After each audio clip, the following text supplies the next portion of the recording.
they came up to scatter his ashes in Lake Superior. And as they said this, my heart just dropped. Hi, my name is Father Mike Schmitz, and this is Ascension Presents. So recently, I was able to be part of a group that led a number of teens from our diocese out to a Steubenville Youth Conference. We took our group from the Diocese of Duluth all the way out to the Archdiocese of Denver. It was awesome outside the Rocky Mountains. We also always want to include a component of service. And if you've ever had to do service hours for your church or for confirmation or something like that, you kind of know the experience of, I'm just volunteering in this place and it might not hit my heart. That's the kind of thing, right? It might not feel like this is meaningful work. So whenever we try to decide where we're going to go or what we're going to do, the question is this meaningful service? We contacted the Archdiocese of Denver. They run multiple cemeteries. And so what happened was we had this group of about 80 of our teens plus the adults.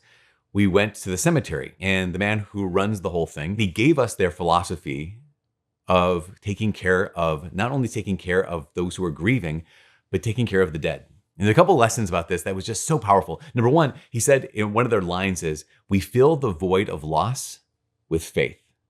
For those who are grieving, they experience this void of loss. And I loved that line. We have a mission, and the mission is to fill the void of loss with faith.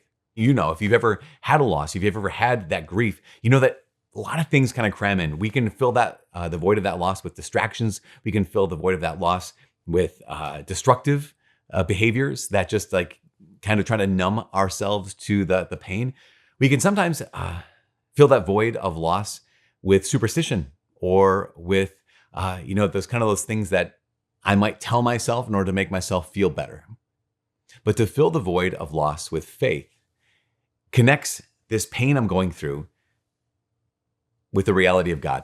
Like the truth of who God is, and particularly the truth of who God is in Jesus Christ, and particularly the truth of who we are, made in God's image, redeemed by Jesus Christ, that we all have a destiny. And that destiny is meant to be eternal life with him. And so to be able to fill the void of loss with faith, in that sense of okay, you can pray here. Because why? Because God hears our prayers. That even in the midst of your grief, even in the midst of your loss, God is with you. And that's so powerful, so important. So they have this mission to care for those who have lost, those who are grieving, but also this mission to care for those who have died. The guy who ran the whole thing, he kind of gave me hey, Father, would you like to be in that place where we prepare bodies? He didn't take any of the teens, obviously. He didn't take any of the other adults, just said, would you like to be there? Because he knew that I would want to pray. And I said, well, please. And so walking back, the people who were working and caring for the bodies of these deceased people, it was remarkable.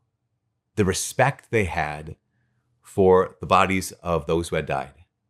Just the care they had for the bodies of those who had died was remarkable. And it gave me the opportunity to pray for the souls of those who had died. Then the work we did, the service we did, after all this, this preparation, and we care for those who are grieving, fill the void of a loss with faith, but also we care for the bodies of those who have been placed in the earth. And so we went out to a location where they had a special part of the cemetery dedicated to essentially what you might call unborn babies. That could be children who were killed through abortion, but most often was children who were lost in the womb, or children who were born stillborn, or those who were born but then a short time later had died. It was remarkable to see these high schoolers who were just so struck by, this baby, or this child, or this young adult. This young man was my age. That kind of situation. Oh my gosh, I can see this was a brother and a sister. And to just see the way in which these high schoolers were faced with, not only with death and mortality, but also faced with the dignity of this each and every life. They had this mentality of I can help. I can do something. Someone's going to come back and they're going to see that we cleaned this headstone. We cleaned this space. Or maybe no one will come back. Maybe we're the only ones to visit this gravesite.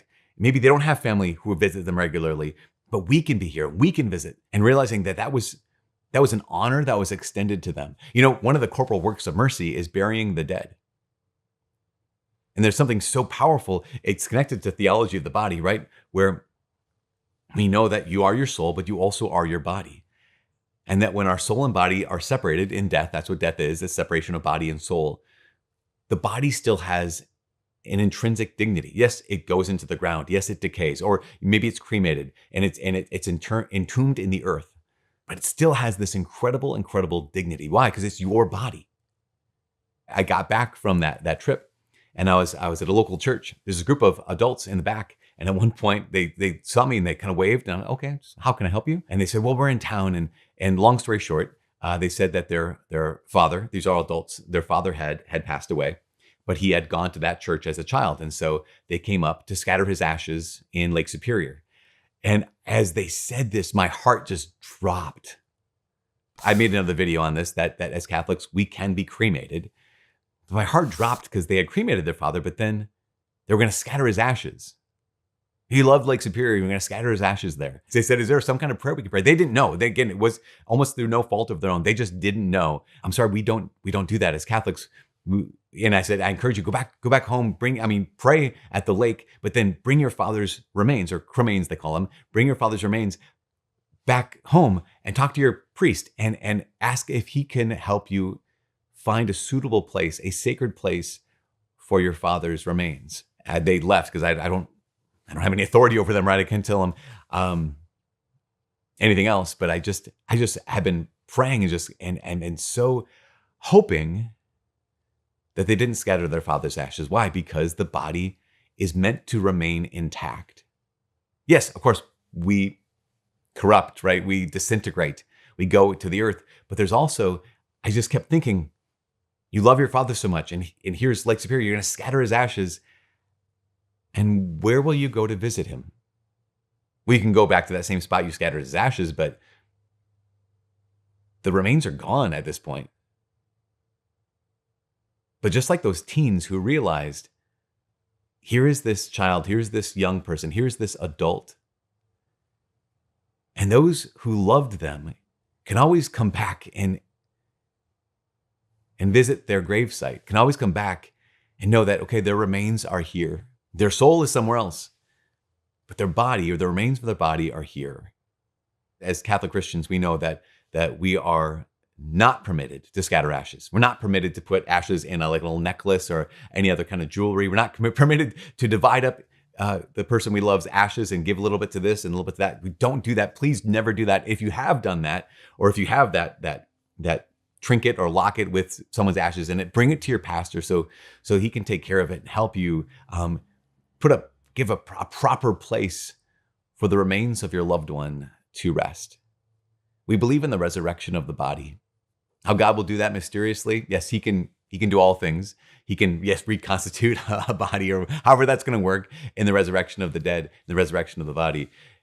He can do that even if someone's remains have been scattered. But in the meantime, it's our responsibility to treat those remains with dignity by placing them in sacred ground, not by scattering them out of a helicopter or onto a lake or up at the cabin. Burying the dead, not scattering ashes, but burying the dead, is a work of mercy. Visiting the dead and praying for the dead is another kind of work of mercy. So it's not my invitation, my encouragement is, how about this? You might not be in a place where you've given a choice to cremate or bury or scatter on any of those things. It might not be your choice today. But maybe the next time you go past a cemetery, just realize there are people, bodies of people, who are buried there. They're laid to rest there. And just say a prayer. Say a prayer for the repose of their souls. Say a prayer for their loved ones, who that the Lord fills that void of loss with faith in their lives.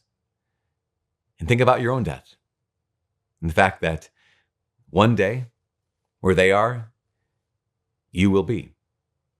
Anyways, Probably Should Ascension presents. My name is Father Mike. God bless.